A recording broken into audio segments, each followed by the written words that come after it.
ሰላም ጤና ይስጥልኝ የተወደዳችሁና የተከበራችሁ የሚዲያችን ተከታታዮች፣ ይህ ጽናት ሚዲያ ነው። እንደምን አድራችኋን? ዕለተ አርብ ኅዳር 5 2018 ዓ.ም ረፋር ላይ የተሰሙ ወሳኝ መረጃዎችን ወደ እናንተ የምናደርስበት የመረጃ ሰዓታችን ላይ እንገኛለን።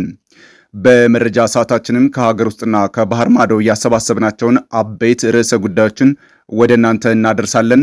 መረጃዎቻችን በፍጥነት እንዲደርሷችሁና ሚዲያችን ከአጽናፍ እስከ አጽናፍ ተደራሽነቱ ይሰፋ ዘንድ ለወዳጅ ዘመዶ ላይክ፣ ሼር፣ ሰብስክራይብ በማድረግ አጋርነቶን ያሳዩን እያልን በቀዳሚነት ወደ ያዝናቸው ርዕሰ ጉዳዮች አመራለሁ።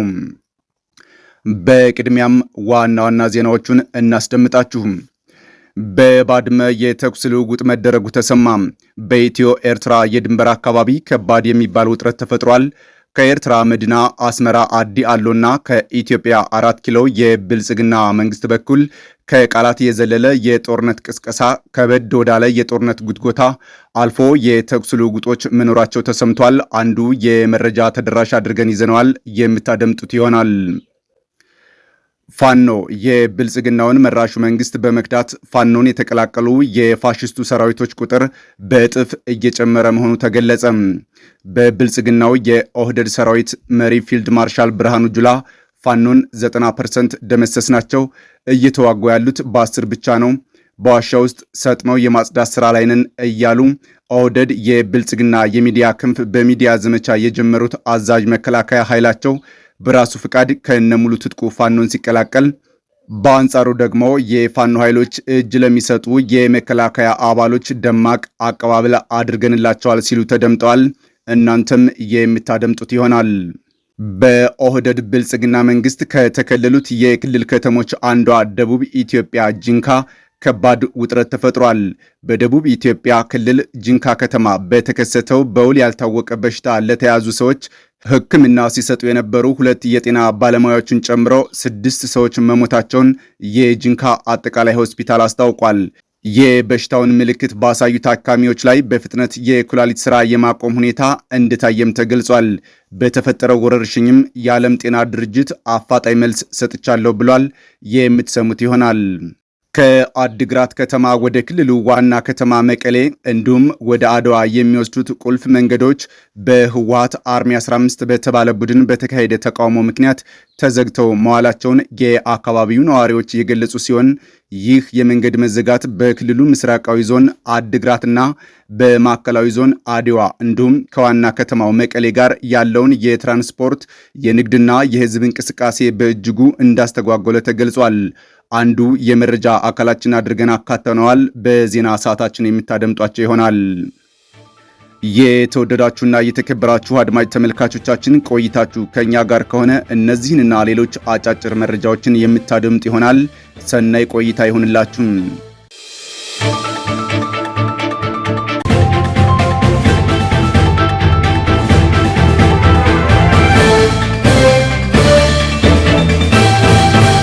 በባድመ የተኩስ ልውውጥ መደረጉ ተሰማ።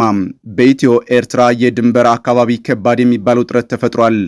ከኤርትራ መዲና አስመራ አዲ አሎና ከ4 ኪሎ የብልጽግና መንግስት በኩል ከቃላት የዘለለ የጦርነት ቅስቀሳ ከበድ ወዳለ የጦርነት ጉትጎታ አልፎም የተኩስ ልውውጦች መኖራቸው ተሰምቷል። በኢትዮ ኤርትራ ድንበር ባድመ በትናንትናው ዕለት ከባድ የተኩስ ልውውጥ መደረጉ የተሰማ ሲሆን የተኩስ ልውውጡ በሻዕቢያና በህወሓት ወታደሮች መካከል እንደነበር የጽናት ሚዲያ ወታደራዊ ምንጮች ተናግረዋል። እንደ ምንጮቻችን ገለጻ ከሆነ ተኩሱ የተካሄደው በትናንትናው ዕለት ሲሆን ሰዓታትን የፈጀ ነበርም ተብሏል። የውጊያው ምክንያት በሁለቱም ኃይሎች መካከል በተፈጠረ አለመግባባት እንደሆነም ተገልጿል። ሁለቱ ኃይሎች ጽምዶ በሚል ስያሜ ወታደራዊና ፖለቲካዊ ትብብር መፍጠራቸው ይታወቃል። ይህ ትብብር የወዳጅ ወዳጅ ጠላቴ ነው በሚል ብሂል የተመሰረተ ሲሆን ካሁኑ ሳንካ ገጥሞታል። የአሁኑ አለመግባባትና ወደ ተኩስ እንዲያመሩ ያደረጋቸው በሁለቱ ኃይሎች መካከል ያለው የማይታረቅ ፍላጎት ነውም ተብሏል። ሻዕቢያ ህወሓት ከራሱ ፍቃድ ውጭ እንዳይሆን ስለሚፈልግ ጫና ማሳደሩ የተኩስ ልውውጥ መንስኤም ሆኗል። ምንጮች እንደሚሉት በዚህ ተኩስ በህወሓት በኩል ከፍ ያለ ሰብአዊ ኪሳራ የደረሰ ሲሆን በሻዕቢያ በኩልም መጠነኛ የሚባል ጉዳት ደርሷልም ተብሏል። ይህ በእንዲህ እንዳለም ህወሓት ከታጣቂዎቹ ከአርሚው የተነሳበትን ተቃውሞ ለመቆጣጠር ይፋ ያደረገው የአደረጃጀት ለውጥ ቡድኑን ለጉድ እየናጠውም ነው ተብሏል። ጽንፈኛው ህወሓት ከትግራይ ህዝብ ብቻ ሳይሆን ከአብዛኛው የአርሚ አባላት ልብም ውልቅ ብሎ ወጥቷል። ለዚህም ሁነኛ ማሳያ ከቅርብ ጊዜ በፊት አርሚው በተለያዩ አካባቢዎች ያደረገው መሬት አንቀጥቅጥ የተቃውሞ ሰልፍም ነው። ይህ ብቻ አይደለም። እስከ ዛሬ ድረስ ከሁሉም የአርሚ አደረጃጀቶች ታጣቂው ወደ ሐራ መሬት በገፍ እየሸሸ ነው። ታጣቂው ከህወሓት አደረጃጀት አፈንግጦ መውጣትና ቡድኑን መቅበር ነው ዋነኛ ዓላማው። ከዚህም የተነሳ ክፉኛ የተጨነቀው የአዛውንቶች ክበብ ህወሓት ታጣቂዎቹን በአዲስ መልክ ለመጠርነፍ እንቅስቃሴ የጀመረ ሲሆን በዚህም ሰበብ የሻዕቢያን ወታደር በአደረጃጀቶቹ አስርጎ እንዲያስገባ ከኢሳያስ አፈወርቂ አቅጣጫ ተቀብሏል። በዚህም ነባሩን የአርሚ አደረጃጀት በማፍረስ አዳዲስ ሬጅመንቶችና ክፍሎችን ለመጨመር በሚል ወደ እንቅስቃሴ ገብቷል። ሆኖም የቡድኑን ሴራ በሚገባ የተረዳው አርሚ አደረጃጀቶቹን ከወዲሁ መቃወም ጀምሯል። በተለይም ነባር የሚባሉት የአርሚ አባላት የሻዕቢያ ወታደር አይመራንም እያሉ ውስጥ ለውስጥ ማጉረምረም ስለመጀመራቸው ከታጣቂ ቡድኑ ሾልኮ የደረሰን መረጃ ያመለክታል። ጉልቻ ቢለዋወጥ ወጥ አያጣፍጥም እንዲሉ ቡድኑ ይፋ ያደረገው የአደረጃጀት ለውጥ እንቅርት ላይ ጆሮ ደግፍ ሆኖበታል። ከአድግራት ከተማ ወደ ክልሉ ዋና ከተማ መቀሌ እንዲሁም ወደ አድዋ የሚወስዱት ቁልፍ መንገዶች በህወሓት አርሚ 15 በተባለ ቡድን በተካሄደ ተቃውሞ ምክንያት ተዘግተው መዋላቸውን የአካባቢው ነዋሪዎች የገለጹ ሲሆን ይህ የመንገድ መዘጋት በክልሉ ምስራቃዊ ዞን ወይም አድግራትና በማዕከላዊ ዞን አድዋ እንዲሁም ከዋና ከተማው መቀሌ ጋር ያለውን የትራንስፖርት የንግድና የህዝብ እንቅስቃሴ በእጅጉ እንዳስተጓጎለ ተገልጿል። ተቃውሞውን እንዳካሄደ የተነገረለት አርሚ 15 የተሰኘ ቡድን በቀድሞው የህወሓት ጦር መዋቅር ውስጥ የነበረ ክፍል እንደሆነ መረጃዎች ያመለክታሉ። የአካባቢው የመረጃ ምንጮች እንደገለጹት የተቃውሞ መንስኤ ምን እንደሆነ እስካሁን በግልጽ አልተገለጸም። ይሁን እንጂ ይህ ክስተት የፕሪቶሪያውን የሰላም ስምምነት ተከትሎ በትግራይ ክልል እየተካሄደ ባለው የሰራዊት ትጥቅ መፍታት ማቋቋምና ውህደት ወይም ዲዲአር ሂደት ዙሪያ አልፎ አልፎ ከሚነሱ ውጥረቶች ጋር ግንኙነት ሊኖረው እንደሚችል ታዛቢዎች ይጠቁማሉ። በጉዳዩ ዙሪያ ከክልሉ ጊዜያዊ አስተዳደርም ሆነ ከሌሎች ኦፊሻላዊ አካላት እስካሁን የተሰጠ መግለጫ የለም።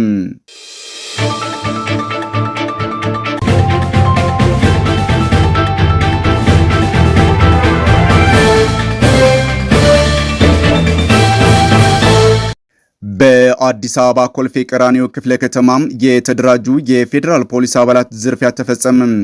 ስርዓት አልበኝነቱ ወደ ከፋ ደረጃ ተሸጋግሯል መባሉም ተሰምቷል። በአዲስ አበባ ኮልፌ ቀራኒዮ ክፍለ ከተማ የፌዴራል ፖሊስ አባላት በከተማው በዝርፊያ የተሰማሩ ሲሆን ሀገሪቱ መንግስት አልባ የፈረሰች ሀገር ሆናለች በማለት ተጎጂዎች ለጽናት ሚዲያ ገልጸዋል።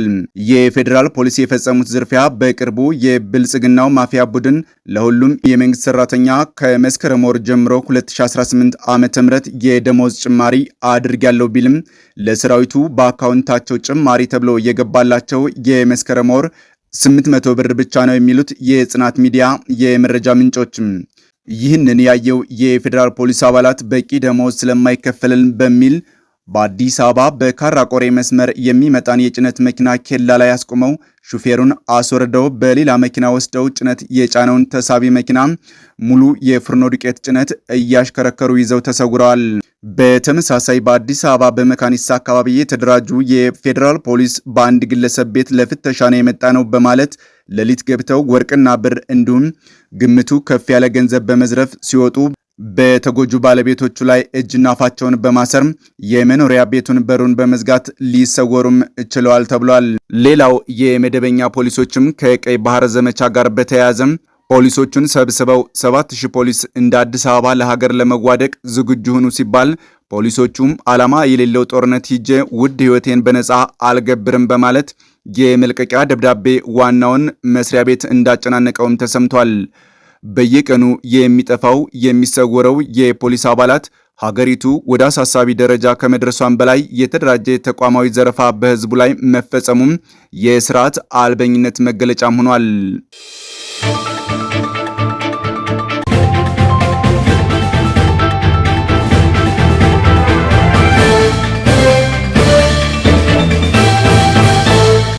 ፋኖ የብልጽግናውን መራሹ መንግስት በመክዳት ፋኖን የተቀላቀሉ የፋሽስቱ ሰራዊቶች ቁጥር በእጥፍ እየጨመረ መሆኑን ተናገረ።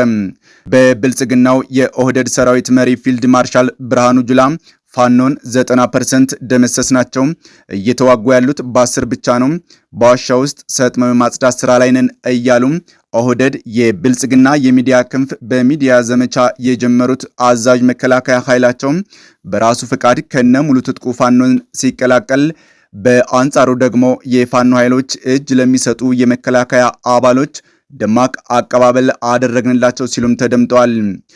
ከፋሽስቱ ሰራዊት እየፈረሱ ፋኖን የሚቀላቀሉ ሰራዊቶች ቁጥር በየጊዜውም ጨምረዋል። የ12ኛና የ93ኛ ክፍለ ጦር የሆኑት ሰራዊቶች የብልጽግናን ጭቆና በትከሻቸው ላይ አራግፈው በመጣል ወደ አማራ ፋኖም እየተቀላቀሉ ይገኛል። በዚህም አፋብኃ ምስራቅ አማራ ቀጠና ሚኒልክ እዝ የደጋው መብረቅ ኮርን የሚቀላቀሉ የፋሽስቱ ሰራዊቶች ከቀን ወደ ቀን ቁጥራቸው እየጨመረ መጥቷል። በጥቅምት ወራት የመባቻ ማግስት እስከ ትላንት ህዳር 4 የፋሽስቱን ስርዓት እየከዱ የደጀን ክፍለ ጦርን የተቀላቀሉ ኃይሎች ቁጥራቸውም ጨምሯል ተብሏል። ራሳቸውን ከሞትና ከጥፋት በመታደግ የፋሽስቱን ስርዓት አገልጋይነትን በመጠየፍ የብልጽግናን ቤት ንቀው ወደ ህዝብ እየተቀላቀሉ ይገኛሉ ያሉት የደጋው መብረቅ ከፍተኛ አመራሩ ናቸው። በሌላ በኩል ደግሞ የስርዓቱን አስከፊነትና ጨፍጫፊነት እየመሰከሩ ሲሆን ከአሁን በኋላ የፋሽስቱን ወንበር ለማስጠበቅ የምንገብረው የህይወት ዋጋ የለም ሲሉም ገልጸዋል። አስቀጥለውም በፋሽስቱ ስርዓት ውስጥ ተጨቁነውና ተደፍጥጠው ያሉ ወታደሮች ባገኙት አጋጣሚ ፋኖን ይቀላቀላሉ፣ ራሳቸውን ነፃ ያወጣሉም ሲሉም መልእክታቸውን አስተላልፈዋል።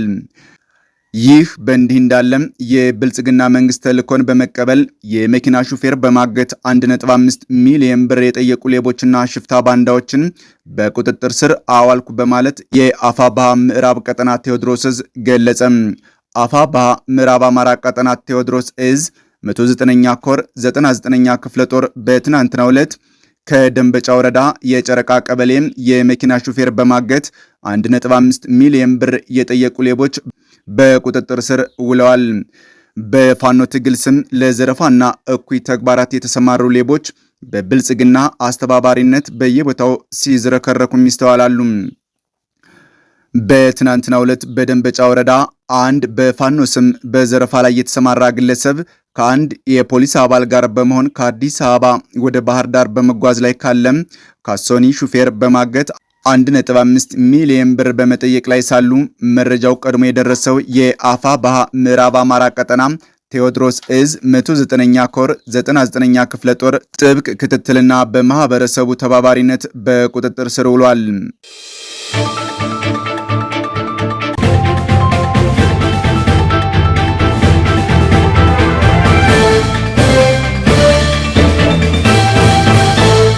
በኦህደድ ብልጽግና መንግስት ከተከለሉት የክልል ከተሞች አንዷ ደቡብ ኢትዮጵያ ከባድ ውጥረት ተፈጥሯል።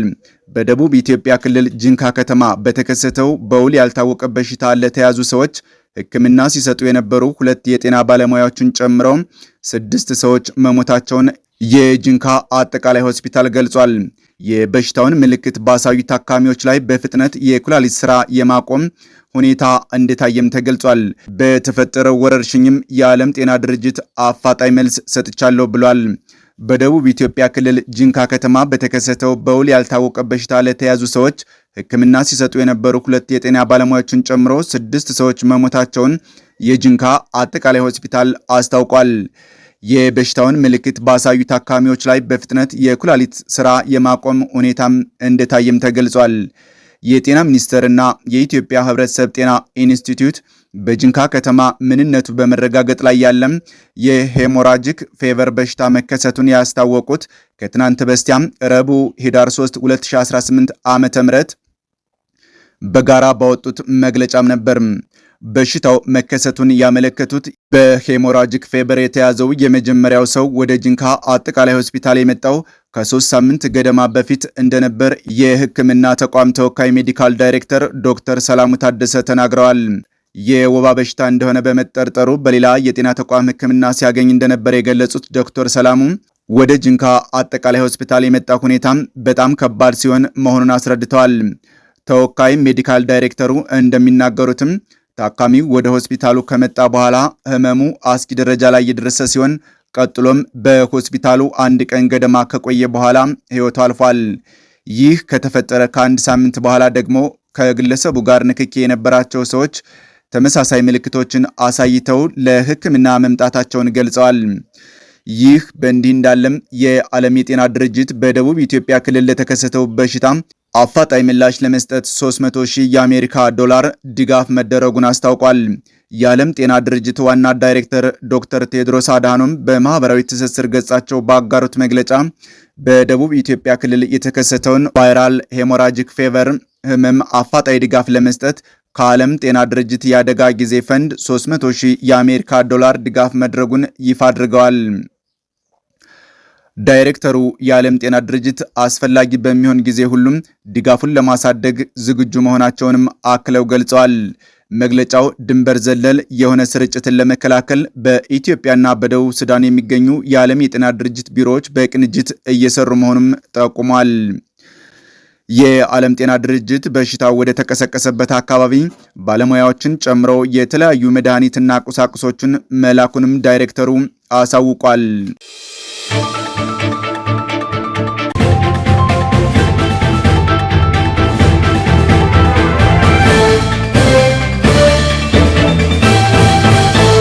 የሱዳን የእርስ በርስ ጦርነት ከሁለት ዓመት ተኩል በኋላም ተባብሶ እንደቀጠለ ነው። ጦርነቱ እንዲራዘም ምክንያት ከሆኑት መካከል የውጭ ሀገራት ጣልቃ ገብነት ይጠቀሳል። ለጦርነቱ መቀጠል አስተዋጽኦ ያደረጉት ለሁለቱ ተፋላሚ ኃይሎች ማለትም የሱዳን ጦር መሪ ጄኔራል አብዱል ፈታህ አልቡርሃንና የሱዳን ፈጥኖ ደራሽ ኃይል አርሴፍ ጄኔራል ሐምዳን ዳጋሎ ወይም ሐሚቲም የፖለቲካና ወታደራዊ ድጋፍ የሚያደርጉ ሀገራት አሉ በማለትም የተለያዩ ሀገራት ስማቸው ይጠቀሳል። በጦርነቱ ሳቢያ ከ150 ሺህ በላይ ሰዎች ሲገደሉ ከ12 ሚሊዮን በላይ ሰዎች ከቤት ንብረታቸውም ተፈናቅለዋል። ዓለም አቀፍ የመሳሪያ ማዕቀብ ቢጣልም የሱዳን ጦርና የሱዳን ፈጥኖ ደራሽ ኃይል አርሴፍ አሁንም የጦር መሳሪያ እያገኙ ናቸው። ከቀጠናው ሀገራት በሱዳን ጦርነት እጃቸውን ያስገቡ መኖራቸውም ነገሮች የበለጠ እንዲካረሩ ምክንያት ሆኗል። ጦርነቱ ወደ አፍሪካ ቀንድ የሚዛመት ዳፋ እንዳያመጣም ያሰጋል። ከጥቂት ሳምንታት በፊት ፈጥኖ ደራሽ ኃይሉም አልፋሽር ከተማን መቆጣጠሩ የጦርነቱን አቅጣጫም ለውጦታል ተብሏል። በከተማ ጭፍጨፋ ፈጽሟል በሚልም ወታደሮቹም ተከሰዋል። የሱዳን ጦር ይደግፋሉ ተብለው የሚታሙት ሀገራት ግብፅ፣ ቱርክ፣ ኢራን፣ ሩሲያና ኤርትራ እንደሆኑም የሚዘገብ ሲሆን ሀገራቱ ለወታደራዊ መንግስት ቀጥተኛ ወታደራዊ ድጋፍ እንደሚሰጡም ይታመናል ተብሏል። የሱዳን ጦር መሪ ጄኔራል አብዱል ፈታህ አልቡርሃን ጦርነቱ እንደተነሳ ወደ ግብፅ አቅንተዋል። ግብፅ ጦሩን እንደምትደግፍ የሚጠቁሙ የተለያዩ ሪፖርቶችም ወጥተዋል። በመሆኑም በሱዳኑ የእርስ በርስ ጦርነት ከተቀሰቀሰ ከሁለት ዓመታት በኋላ ጄኔራል አልቡርሃን ለተኩስ አቁም 4 ቅድመ ሁኔታዎች ማቅረባቸው ተሰምቷል። በሱዳን ውስጥ ያለው የእርስ በርስ ጦርነት ለማስቆም በአራት ሀገራት መካከል አዲስ ጥረት እየተደረገ መሆኑም ይታወቃል። በአሜሪካ፣ በሳውዲ አረቢያ፣ በዩናይትድ አረብ ኤምሬትስ እና በግብፅ አማካኝነት እየተካሄደ ያለው ይህ ጥረት ምክረ ሀሳብ ያቀረበ ሲሆን በዚህም በአስቸኳይ የ3 ወራት የሰብአዊ ተኩስ አቁም እንዲደረግና በ9 ወራት ውስጥ ደግሞ ሁለቱም ተፋላሚዎች የማይሳተፉበት የፖለቲካ ሂደት እንዲጀመርም ተጠይቆ ነበር። ይህንን ምክረ ሐሳብ የጀነራል አብዱል ፈታህ አልቡርሃን መንግስት ውድቅ ሲያደርገው ተቀናቃኙ ፈጥኖ ደራሽ ኃይል ግን እንደሚቀበለው መግለጹም ይታወሳል። አልሱዳኒ የተሰኘው ጋዜጣ ዛሬ እንደዘገበው ደግሞ የሌተናል ጀነራል አልቡርሃን መንግስት በአራትዮሽ አደራዳሪዎች በቀረበው ምክረ ሐሳብ ላይ እንደሚስማማም አስታውቋል። ነገር ግን ምክረ ሐሳብ ለመቀበል 4 ቅድመ ሁኔታዎችን ለአደራዳሪዎቹ ማቅረቡን የጠቀሰው ዘገባው እነዚህም ፈጥኖ ደራሽ ኃይሉ በቅርቡ ከያዛቸው አካባቢዎች ለቆ እንዲወጣ፣ የፈጥኖ ደራሽ ኃይሉ ታጣቂዎች በሚዘጋጅላቸው ካምፕ ውስጥ እንዲገቡ፣ ፈጥኖ ደራሽ ኃይሉ ለቆ በሚወጣባቸው አካባቢዎች የፖሊስ ኃይል እንዲሰማራና የተኩስ አቁሙን በፈጥኖ ደራሽ ኃይሉ ላይ የተጣለውን የጦር መሳሪያ ገደብ የሚቆጣጠር ዓለም አቀፍ ታዛቢ ቡድን እንዲሰማራ የሚሉ መሆናቸውን አስረድቷል። ክቡራትና ክቡራን የጽናት ሚዲያ አድማጭ ተመልካቾቻችን ለአሁኑ ያሰባሰብናቸው መረጃዎቻችን እነዚህን ይመስላሉ። በሌላ የመረጃ ሰዓታችን እስከምንገናኝ መልካም ቀን ይሁንላችሁ።